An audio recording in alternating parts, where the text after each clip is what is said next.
চৈত্রের শেষ দিনে আমাদের বাড়িতে পাঁচন খাওয়ার নিয়ম।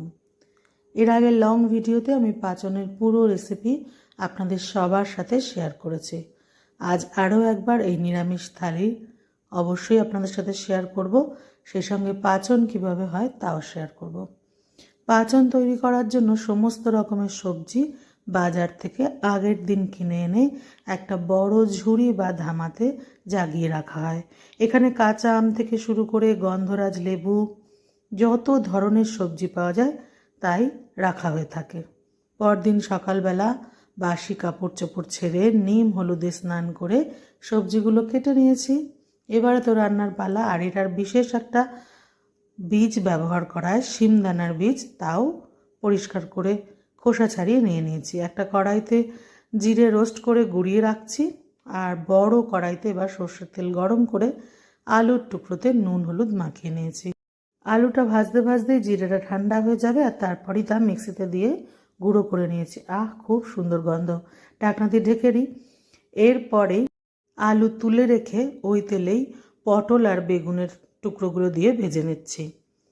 এরপর তেজপাতা আর পাঁচফোড়ন দিয়েছি, সেই সঙ্গে বাকি যে সবজিগুলো, শক্ত সবজি, কুমড়ো, মিষ্টি আলু, এঁচোড়, থোর, এক টুকরো গন্ধরাজ লেবু, এক টুকরো টমেটো, এক টুকরো উচ্ছে, গিমে শাক, সেই সঙ্গে বাঁধাকপি, ফুলকপি, আরও যত সবজি আছে সব এতে পরপর দিয়ে নুন হলুদ দিয়ে ঢাকনা দিয়ে ঢেকে দেব।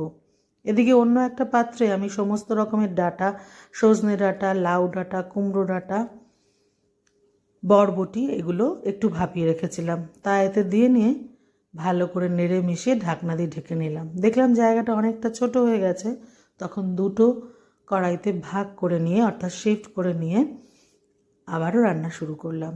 এই রান্নার মূল ইনগ্রেডিয়েন্টস হলো শিমের দানা, সেই সঙ্গে মশলা হিসেবে পড়বে আদা বাটা, ওই ভাজা জিরের গুঁড়ো, আর ধনেপাতার শক্ত ডাঁটি, সেই সঙ্গে কাঁচা লঙ্কা ভালোভাবে পেস্ট করে নিয়েছিলাম। এবার একে একে মশলাগুলো দিয়ে দেবো।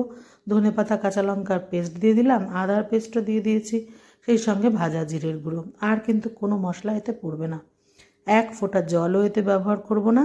ঢাকনা চাপা দিয়ে রান্না করে নেব 20 থেকে 25 মিনিট। ঠিক 25 মিনিট পর ঢাকনা খুললেই দেখা যাবে অনেকটা জল বার হয়েছে, আর এই সবজির জলেই পুরো সবজিটা সেদ্ধ হয়ে যাবে।